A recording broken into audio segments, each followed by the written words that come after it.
Hey y'all, I'm Elisa, the Scrappy Wife behind ScrappyWife.com, and today I have a plan with me process. I am working in my classic catch-all planner, vertical planner.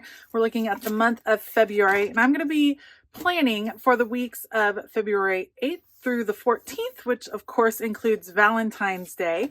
And I'm actually going to be using this set of beautiful Valentine stickers from Paper House Productions. Just so sweet and cute. I cannot wait to give these a try.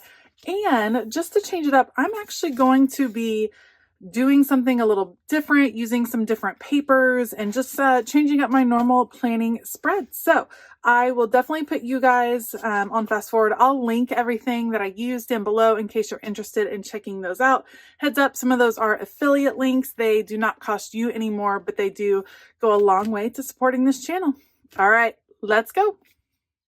All right, so what I'm going to do is use this spare layout. This is from a different planner that I was using that happened to be an 18-month planner for the same week. It doesn't actually have to be the same week. I'm double checking the size, which is 7 inches wide by 9¼ inches tall. And I have these two gray pieces of cardstock that I am going to cut down to that size to use as the background for this layout. This is a really fun way to incorporate some different cardstock into your layouts. If you are a paper crafter and you're getting into planning like I am, or maybe you have always been a planner and you never thought you could use your other supplies, this would be a great way to incorporate them. So you can see all I'm doing is just trimming out the vertical boxes. And in the end, it really didn't matter what dates. I just did that so it would correspond nicely. And I'm going to use that new gray background as my base for the page. Now, these are some extra papers I had in my stash. They are from Photoplay, Vintage Girl, I think the line was called. I picked it up at a scrapbook expo a couple of years ago, and I'm adding, it's just a beautiful pale pink with a beautiful black polka dot, which is great for Valentine's Day, coordinates really nicely with these stickers. So I'm just adding that along the bottom. I'll trim it off right there, and then I'll do the same thing on the other side, and that'll give me a nice base. I love the gray incorporated. That's not really a Valentine's Day color normally. You know, I considered whether I wanted to just go for it and go with red. Red's not one of my favorite colors, so I thought that would be a little bit too in your face. I didn't really have two matching scraps that I wanted to use as the background, so the gray worked really well, and then I was able to bring in this pink, and I think it's going to be a really nice base for this entire layout. Okay, so the boxes that I cut out are definitely not neutral. They are from one of the Squad Goals planners, and you can see part of the girl down there on the bottom left that is left over after cutting it out. And then the lines are this coral color and a green color. It does not go with what I have planned for this spread, so I will end up covering that up with washi paper or washi tape. I just like having these layouts with the vertical boxes so I know all of the sizing of the boxes is correct. You could certainly just create these boxes on your computer and print them out. I just happen to have an extra planner, so it's easy to pull these out. Now, I like to have one long sidebar sticker, and I didn't have any in my stash from Paper House that would work. So what I'm going to do is cut down this scrap paper with the black and white stripes, and I'm going to cut it down to about 2 inches by 8 inches, and you can see it fits nicely in that sidebar. And I kind of thought it would be cool to write in a black pen in the white lines and a white pen in the black lines. That's kind of where I keep a running to-do list for the week as things come up that I don't necessarily need to do on a specific day, but I know I want to incorporate into my week. So I like having the sidebar over there, and that scrap paper works really nicely. So I had lots of room at the top, and I decided, let me just bring the pink upwards just a little bit. So you can see I'm just cutting out strips from the paper and trying to make it work like washi tape. And I think it works really well for bringing in that color at the top.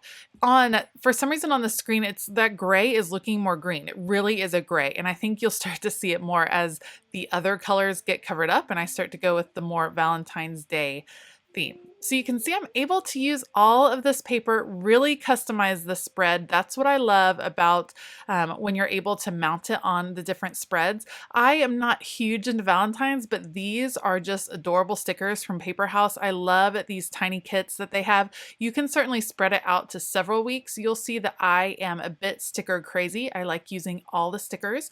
And so mine, I pretty much tore up this Valentine's kit in one fell swoop. I have some other stickers that I'll be able to use like for little notes for my kids here and there, but I loved all the stickers. All right, so this is some washi tape. This is also from Paper House. It's hard to see, but it actually has music notes on it. It's black with gold music notes, which I feel like is super appropriate. I wanted to bring in black for the spread, and then there's a lot of gold foiling in the stickers that I'm liking. Music seems really appropriate, as in love songs for the week of Valentine's Day. So I'll use this skinny washi to cover up all of those lines that are not in the color scheme that I'm going with, and that is almost it for covering up all the parts that I want to cover up before I start decorating. I just have to focus on that one little piece of the girl that's down on the bottom left. All right, it's time to dive into these stickers. Love the February, perfect for putting up here at the top since I cut out where it said the month earlier. And then I just have to trim off one little heart that kind of hangs over. And now I'm gonna look at the bottom. So I need to cover up that girl, and I want to layer a couple stickers. So this is a box sticker. It has the word love handwritten all over it. And then I'm just going to layer it with another sticker. After I put down this weekend sticker, I'll layer it with this car. And that's one of my favorite techniques, is layering these stickers makes them a little bit more interesting, a little bit more versatile. And that covers up the last of those little bits that I did not want to include on my page. So I pretty much follow the same pattern when I'm setting up my weekly layouts. In the top row of boxes, that is where I keep our schedule. So I have appointments, meetings, things like that. In the middle row, that is where I really focus on the tasks, the to-do list, the things that need to get done that particular day. And then the bottom row is kind of flexible. Sometimes it's just decorative. Sometimes it's highlighting a birthday. Sometimes it's a flexible area. So I like to keep the same format week to week. It kind of trains my eyes on where to go as I'm setting things up. So you can see I'm adding some checklists here in the second row. That'll be where I have my running to-do list. I went ahead and added a few boxes in the top row for different meetings that I knew I had coming up that week. And I had actually added some of those bullet points in the top row. And I thought I would use those for some meetings, but I didn't end up liking what that looked like. And so what I'm going to do is actually shift those. You can see I kind of changed my mind. I'm going to shift those down and put them in the second row because I don't like what those look like. I'm like, I want to highlight appointments in a different way. And I just normally use bullet points for tasks. And so I couldn't figure out how I wanted to do it. So I decided, okay, I'm going to use these little strips of paper. So I'm going to move the bullet points down and group them. It was a little bit tricky to get them off, but I'm glad I had my tweezers on hand. So I'll put those down, and I like to change it up between the task lists, the checklist there, and bullet points just to give your eye a break from the constant list that can feel a little bit overwhelming. So just a couple of bullet points each day. If I have more to-dos, I can certainly add to it, but this will work really well. And I'm going to move those down, and then I'll come up with a different way to highlight the appointments and things that I wanted to highlight at the top. I also don't usually have a long to-do list for Sunday, so I'm just going to add the little banner title that says important, and then I won't worry about bullet points for right there. Now I'm just fixing one of my crooked stickers. It is so funny how how easy it is to get those a little bit crooked and how much it bugs me when you can see the lines and that it's a little bit crooked. All right, so back to Monday, back to working on some appointments. What I'm gonna do, I cut some more of that striped paper and I'm using those. I kind of made my own boxes. So I put one of the large Valentine's boxes as a background, and then I'm just going to use those stripes as boxes. And then I have this rose one that also came with the kit, and I'm just going to layer it with some of those striped boxes. I think it's a fun way to bring in that black and white to different parts of the layout, and it kind of sets it off without being like too Valentines. I mean, this really comes out as a super Valentine spread, and that's okay. That's totally what I was going for. But mixing in that black and white kind of changes it up, which is pretty nice. And I'm getting a lot of use out of that one rose box because I'm able to cut it up and use it in multiple places. I generally don't use the full-size boxes a whole lot, especially in the top, because I'm keeping a schedule there. So it's nice to be able to get use out of it in this way. All right, now that I'm getting all of my schedule boxes and things in place, then I'm finally able to start doing some decorative planning. One last little note right there on Friday, I want to make note that we have a Valentine's Day exchange. All my kids are still doing virtual school, and so we're going to exchange Valentine's in a socially distanced manner with a lot of our friends. So that'll be on Friday when we drop that off. So now I get to have fun with the decorative stickers. I love putting them by corners just so that it's not so boxy on the spread. So I like to soften corners. I like to mix in quotes. You can see I'm adding in some pieces that have gold foiling. This little love looks like a blown up balloon, which is super cute. I'm trying to fix a crooked sticker. I'm so shocked at how much it bugs me. I never thought it would, but it totally does. Totally bugs me. And I'm just filling in some empty spots. I like to have a very full spread. I have plenty of room to write. I have a planner for my personal life, which is what this one is, and I have a work planner. So I have plenty of room to write what's going on with my family.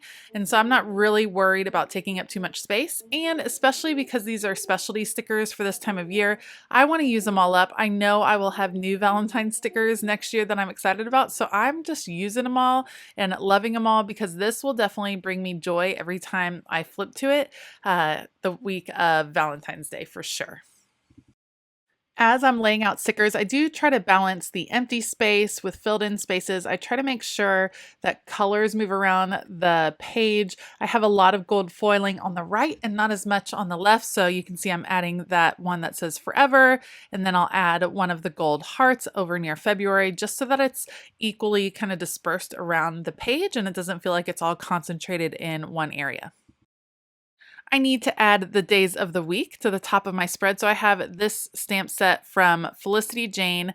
It's one of the older stamp sets. I'll list it below if I can find it. I'm not sure they will still have it in stock, but it works fabulously. They fit perfectly Monday through Sunday, just to denote the page. And this makes it really easy if you're having to cut apart your spread. And I wanted to not include the colors of the fonts that were on the original spread, if that makes sense. I just wanted the boxes. And so this is allows me to kind of do my own color scheme, which is awesome. So I'll get all of those stamped out. And then I'm going to pull out my acrylograph pens from Archer and Olive. And I just got this new gold one and it's pretty, but you can't see it very well. So I'm going to add all of the numbers above the days of the week. I just wanted to see what it would look like once they were all there, but I end up changing my mind and I go back and cover up those numbers with something different. All right, so here's where I go back. I find a light pink acrylograph pen. These pens are awesome because they really are an acrylic paint. They work really well over these dark colors. So even though it's a dark gray, the pink pops really nicely and it coordinates with the pink scrap paper that is already used on this layout. So I'm just going to trace over the numbers I already had just so that it's dated and we are almost ready to go on this spread. All I need to do is pop it back in my planner. So I just open to that page. I'm going to put it in. You saw that I punched it with my Happy Planner punch just to make sure all the holes matched. And then I'm just going to add some adhesive onto the page that was already there, just a simple X, and I'll push it down and that will make sure that I can flip to it seamlessly as I'm looking through my planner, keeps it all organized and set and ready to go.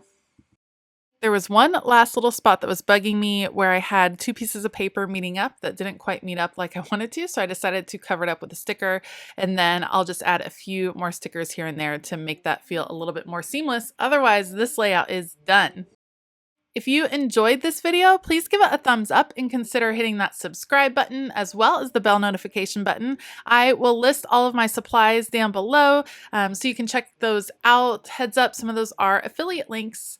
I hope that you have a fabulous day, and as always, keep it creative.